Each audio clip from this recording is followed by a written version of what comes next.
Hey guys, it's your girl Tower Crush back with another review, and this time it is for Young, Famous, and African. If you haven't already, please hit my subscribe button down at the bottom.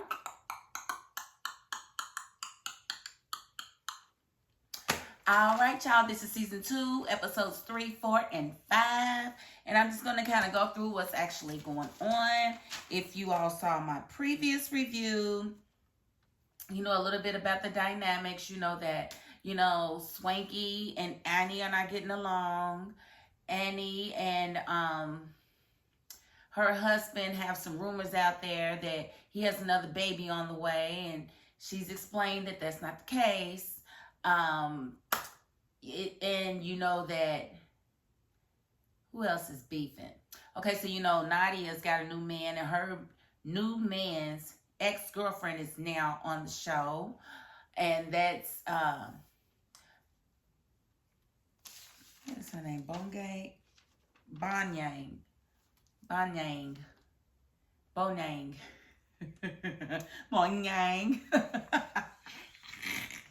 They call her the Queen Bee over in Africa, so she's a big deal over there.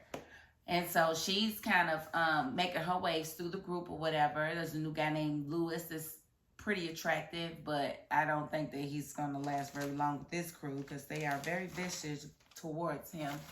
And y'all know Fantana, she's the new horse on the crew, and her love interest being Diamond, and apparently Lewis and a few others, because she says she's got a flock. Okay? She's got a tribe of men that she's dating. Yeah, I get to that in a minute. So, we left off the last review at the party where Kanye was checking everybody, telling them F you. And it opens up this third episode with Andele basically saying, you wrong for trying to call us out. I ain't with that. If you got something to say it, but don't cuss us out in front of people. Like, what are you doing? And of course, Kanye felt like, excuse me? I can say what I want to say. No, you can't. Because you can absolutely say what you want to say, but you can't control how people feel about it. And I would not have been with that either. Period. And, Andy's going through a lot because the rumors out there that Tubaba has a baby on the way with their financial banker or whatever. And, Annie says that this is something that's been going on for years. Since 2014, this rumor. And every few years it comes back up. And every few years nobody investigates anything and never sees that it's from 2014. They just keep recycling the story. And she's sick of it. And she doesn't want to keep answering the same question about the same person because it's just not a true statement. It's not. So I found it funny that Zari just believing that, yes, it is a fact. It is out there in the news, and we know blogs are not news, sweetheart. Blogs are not news. You cannot say a blog is telling the truth about a situation and they're reporting it like the news, because blogs are going to do what they do, and that's blog. And then we did find out why it is that Swanky's mad at Annie, and the reason he's mad at Annie is because he was on the phone with her management when they called Annie, and Annie didn't know he was on the phone, and she was talking bad about him. She was telling her management that she didn't want to do the event with him now because the situation was she had discussed an event with Swanky, but he wound up doing it without her and didn't even invite her. So he says it's because he heard her talking bad about him. And she says that didn't happen, but she's apologizing for whatever she said to offend him. And she was saying that she was mad at him because he stole her idea, basically, held the event and didn't even send her an invite to it. She had to see it on the news, and it was in her city. So she was very upset about it. And so they were mad at each other, and neither knew why the other one was mad. When the whole time Swanky did what he did on purpose. He held the event by himself just to show that he didn't need her to do anything.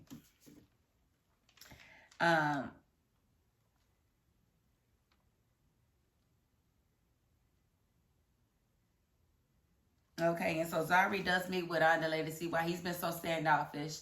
And Andale, I keep saying Andale, sorry. Y'all know who I'm talking about, right? Look cute with the glasses. Him. She met with him to see why he's been standoffish, and he basically let her know that he spoke with Diamond, and that basically he has to respect Diamond's wishes by not trying to date her. And it makes sense to me, and I'm glad that he was able to relay that to her. But I don't think she really cares, and I don't think she likes the fact that he's not going to pursue her anymore because of Diamond. Because truth be told, Diamond's talked to several people within the group.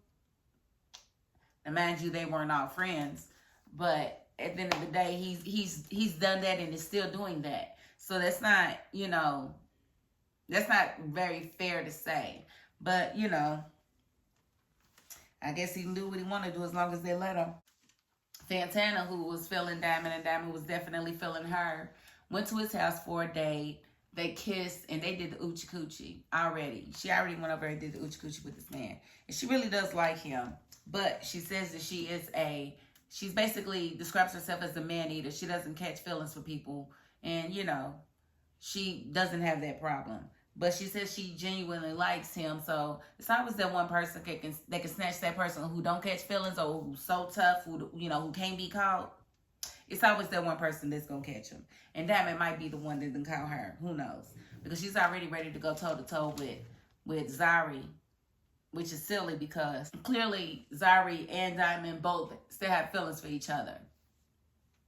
And I don't know whether or not they're having sex or not, but they definitely still have feelings for each other. And it seems like they are both proceeding to the outside world with 1 foot out and 1 foot in. Like, if that's my man, I'm sorry, but his baby mama is not about to rest her head on his shoulder or cuddle up to him because she's cold. I'm going to need you to go get a coat, bitch. I'm going to need you to go get a coat. I'm going to need you to go get a pillow. Because what it ain't is my man. Because Because she definitely asked Fantana, how would she feel if, that happened? And she said she didn't give a damn. No, you would care if that was your dude. But my whole thing is, why would you want to do that, Zari, when you know how it would make you feel if that was your man?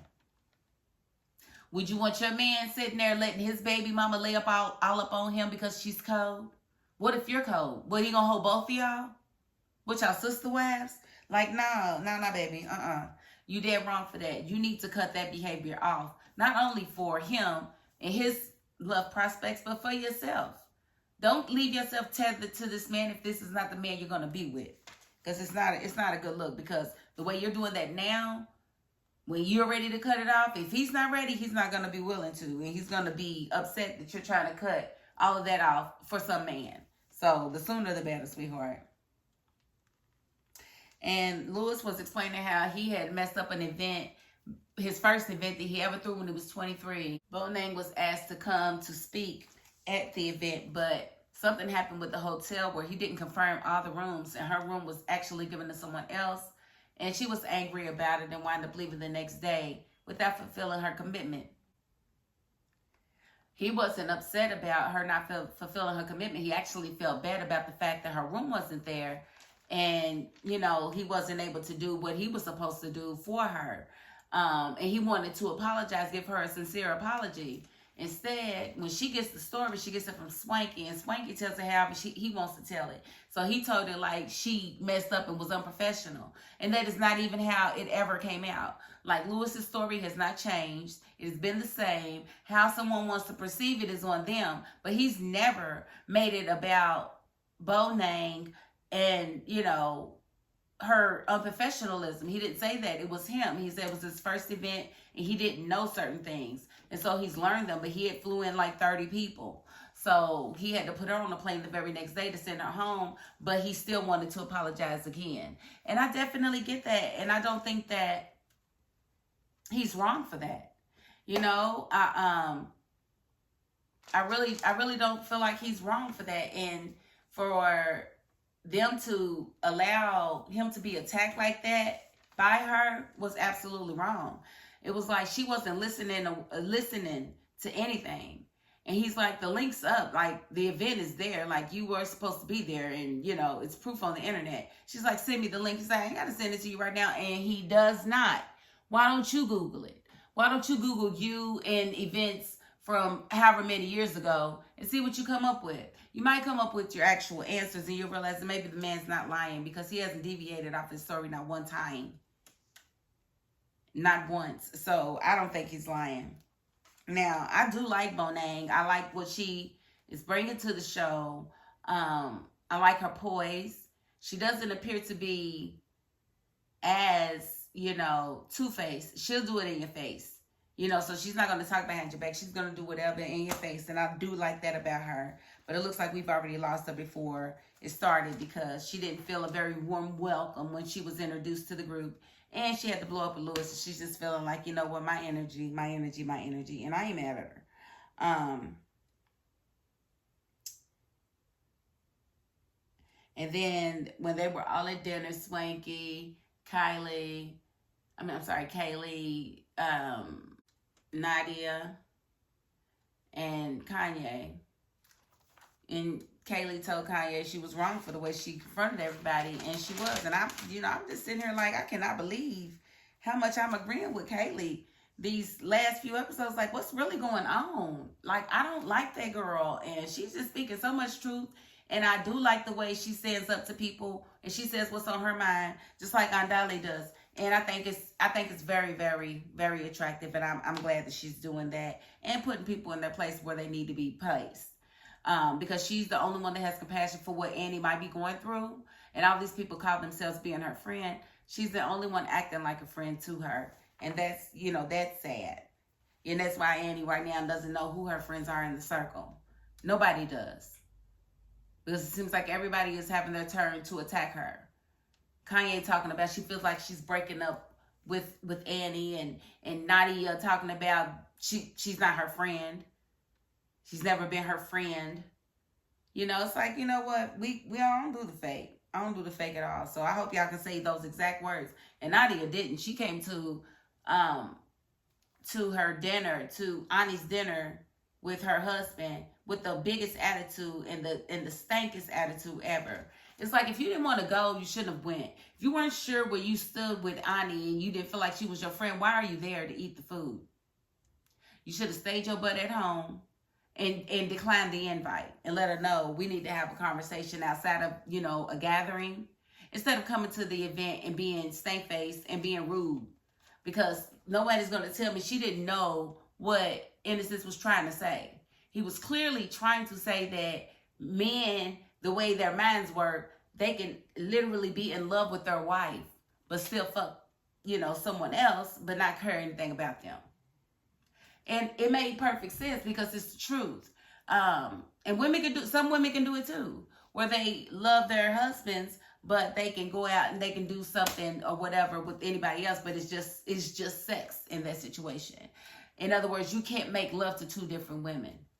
One of them is just going to be sex, because you can only be in love with one person at a time. You could love more than one person at a time, but being in love is something totally different. Making love is something totally different than just having sex. So that's usually reserved for that person you have that type of connection with. So nothing he said was wrong. It's just when you're listening to something like that and you're looking for something to be wrong, and you don't want that person to be speaking anything that makes sense or that would make them look good or decent, then you're going to, definitely latch on to what he said and take it the way you want to. But, she was put in her place, and Andale definitely let her know that she was doing too much. And Annie got up and left, and she didn't even go and check on her. Like, I don't really like what Nadia is becoming. I don't. Okay, and so I just wanted to also say that Swanky threw a dinner, and he did make the announcement that Bonang was not coming back to the show or around the group, and for whatever reason. And I just really still feel like the blow up between Lewis and Bonang could have been avoided if Swanky would have stepped in and stopped it. Swanky knew the actual story, and he should have clarified that instead of letting her run with a false narrative of being lied on. So I blame Swanky a lot for a lot of the craziness that's going on within the group. Swanky is attached to that. And his attitude, like he's beating out Queen Diana, honey. he's definitely that diva, and he needs it the way he wants it and pleases it, and everybody else better fall in line. And that's just not going to get you anywhere, sweetheart. You're going to have to come up out for that a little bit, just a little bit. I mean, somebody might tolerate it, but not this group. And so with Annie, I really like her. Like, and here's the thing that's crazy about this group. There are several people that I don't like for each other, but I like each and every character individually. Except for maybe Fantana. She gonna have to grow on me. She gonna have to grow on me. I don't, those features, like I just can't help but to think it looks like she got pig lips. They so thick. And it's like, dang. But you know what? I bet they work for men. I bet men get really excited when they see those lips. But for me, I'm just like, soup coolers. Ooh, my soup too hot. Ooh, can you blow my soup for me? Ooh. Yeah, she got them soup coolers going. And so, I don't know. She seems like a decent girl. I don't know. But, you know, I do appreciate her living in her truth and, you know, telling it like it is. Like, he ain't about to run no numbers on me. I'll run on him before he run on me. You better let him know it, baby girl. You better let him know it. So, definitely feeling her. And I'm feeling the fact that Swanky and Ani did get past their issues and they have made up temporarily. Swanky basically wants her to make up with action. He's not really listening to the words because he doesn't really know if she was sincere. I believe she was sincere when she apologized, but they were both wrong in the situation. She really should have told him why she even made the call to say that she didn't want to do the event with him after they had just gotten finished talking. That was a conversation she should have had with him before she ever had it with her management. And he shouldn't have been privy to it. So the fact that the management allowed him to hear that with her on the phone is suspect. You know what I'm saying? It's very suspect, but, you know, I'm going to cut the review right there because I'm sure I've missed a few things, but that's okay because we got another review coming after this, and I probably finished the rest of the episodes unless the next two episodes are like super jam-packed. I'm going to do just one more review for the rest of the season, okay? So again, if you haven't already, please hit my subscribe button down at the bottom.